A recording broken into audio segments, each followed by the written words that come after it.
Vous avez donc écouté évidemment le discours d'Emmanuel Macron sur la République. Lui dit, je le cite, elle n'est jamais acquise, elle est toujours à protéger, à reconquérir. Est-ce que ce sont des mots que vous pourrez prononcer demain? Comme ils ne veulent pas dire grand-chose, pourquoi pas. Bon, mais non, la République, elle a un compte. La République n'est pas un régime neutre. Je pense que si c'est ça qu'il a voulu dire, alors nous serons d'accord sur ce point. La République a un contenu politique qui s'appelle liberté, égalité, fraternité, et chaque gouvernement, chaque parti politique doit essayer d'atteindre ses objectifs, parce que c'est très difficile d'avoir les trois, et les trois en équilibre. Donc la République est un régime politiquement engagé sur la ligne de l'égalité absolue entre les citoyennes et les citoyens, de la liberté, etc. Ça, c'est la théorie. Oui, Ça, c'est la théorie. Mais ce que veut dire Emmanuel Macron, c'est que dans la pratique, on est très très loin de cette ligne politique. Clairement. Oui, on en est de plus en plus loin. Et lui-même aggrave singulièrement les choses parce qu'il favorise le séparatisme des riches en leur permettant de s'enrichir toujours plus.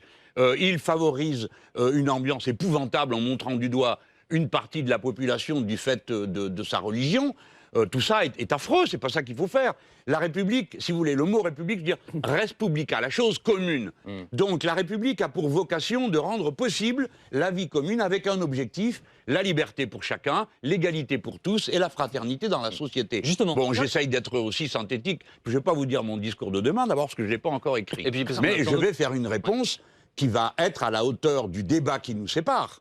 Lui et moi, et pas que lui et moi, ce que lui incarne, une certaine vision de droite libérale, c'est pas toute la droite, et la mienne, qui est la vision républicaine assez traditionnelle des premiers jours de la République. Justement, le gouvernement, poussé par Emmanuel Macron, prépare une loi sur le séparatisme.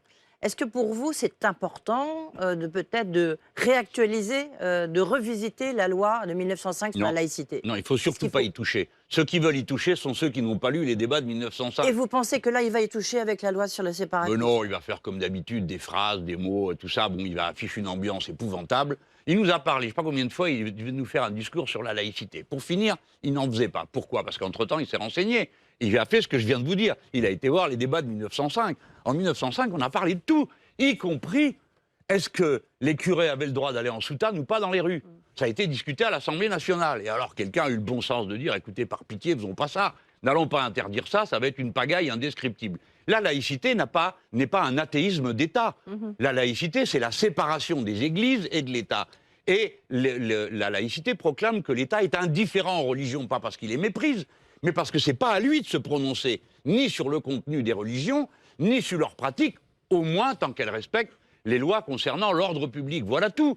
C'est assez simple à comprendre. Il a tort de faire ça. La dernière fois, il a fini par nous faire un grand discours à Mulhouse, là. Et à la fin, qu'est-ce qu'il y avait à la fin comme mesure concrète? L'interdiction des cours en arabe donnés par des professeurs payés par des pays étrangers, égale 0,04% des cours qui étaient donnés en France. Tout ça est ridicule. Là, il m'affiche la pagaille inutilement. Que veut-il dire? Allez, allons-y, franchement et directement. Ce qui est visé, c'est l'islam. C'est pas autre chose. Alors, je veux bien admettre que dans son esprit, c'est l'islam intégriste ou politique. Et dans ce cas, je suis d'accord pour dire que ce soit l'islam, le catholicisme ou le judaïsme, la religion n'a rien à faire dans la politique. Alors et la politique, attendez, pardon, je veux le dire aussi pour les croyants, et la politique n'a rien à faire dans les religions. C'est-à-dire que c'est pas au gouvernement de dire aux gens comment ils doivent prier. On peut leur dire où ils ne peuvent pas prier, dans la rue, sur les trottoirs, mais on ne doit pas leur dire ni comment, ni pourquoi. Voilà. Alors, une fois qu'on a posé ce principe de séparation de l'Église et de l'État, et si on veut combattre des excès, des fondamentalismes, mais la loi le permet déjà. La loi permet la possibilité de fermer un lieu de culte pour cause de radicalisation, l'obligation pour toutes les associations de déclarer qu'elles se comporteront conformément à la loi et à l'esprit de la République, y compris en matière de discrimination. Il est également possible de dissoudre judiciairement ou administrativement des associations, écoutez le texte exact de la loi, en raison d'un objet illicite, contraire aux lois, aux bonnes mœurs, ou qui aurait pour but de porter atteinte à l'intégrité du territoire national ou à la forme républicaine du gouvernement. Qu'est-ce que vous voulez de faire de plus? À quoi ça sert de montrer du doigt? Je termine par J'adjure le président de bien comprendre ça. Cet homme, sans doute, a de bonnes intentions. Ce n'est pas des intentions dont on va discuter. Je lui demande de comprendre l'histoire de la France. Nous avons eu 3 siècles de guerre. de religion. Il ne faut pas mettre le doigt là-dedans. Il ne faut pas ranimer ça, si peu que ce soit. Et je lui dis, en ce moment, on a besoin que tout le monde se sente au coude à coude pour faire face à la crise sanitaire. Justement, Henri. Cette Donc, semaine. pas de guerre de religion, Jean-Luc pas de Mélenchon. gens montrés du doigt. Après, s'il y Alors, a des dingos, on saura justement, les arrêter et les limiter, quelle justement, que soit leur religion. Monsieur Mélenchon, cette semaine, à l'Assemblée nationale, Oui. des députés ont quitté une audition parce que s'exprimait une jeune femme voilée, en l'occurrence vice-présidente de l'UNEF. Qu'est-ce que vous comprenez cette réaction de ceux qui sont partis? Ou est-ce que, comme Éric Coquerel, député insoumis, vous dites ah, non, non, non, le séparatisme dangereux, dit-il, c'est celui des députés LREM? Bon, alors, commençons par dire que les députés ont bien le droit de quitter la salle quand ils Vous, veulent. ça vous choque une Non, jeune mais femme attendez. voilée dans Moi l'enceinte de aussi, j'ai l'Assemblée? quitté la salle, des fois, ça ne me plaisait pas ce qu'ils disaient. Mais là, je crois qu'ils ont commis une double erreur, et même une triple. La première, c'est que la loi Ils l'ont reconnu ça, la loi le permet, on est ne d'accord. prévoit pas telle ou telle tenue. Le règlement En France, intérieur de l'Assemblée il n'y nationale a pas, oui, de, le autorise. règlement il y a pas intérieur. de police du vêtement. Là, vous Pour passez quelqu'un des qui est images auditionné. où il est tout à fait clair que le voile qu'elle a sur la tête, plus le masque, bon, on a l'impression qu'on ne sait pas à qui on parle. Mais bon, c'est pas ça le sujet. Elle n'est pas obligée. Deuxièmement, c'est le syndicat qui désigne ses dirigeants, c'est pas nous. Et donc, ils choisissent qui ils veulent. J'imagine qu'elle l'a fait comme ça. Alors, les collègues députés ont commis une erreur. Pourquoi? Parce qu'ils ont tué le contenu de la commission. De quoi parlait-on? De la condition des jeunes gens qui font des études et qui est une condition socialement dramatique. Votre intérêt, quelles que soient vos opinions politiques, c'est qu'on ait le plus de mômes possible, qui aillent le plus loin possible dans leurs études. Bien. Donc c'est une erreur de masquer le contenu de la commission en déclenchant ce genre d'incident dont ils savent très bien que ça va faire un buzz.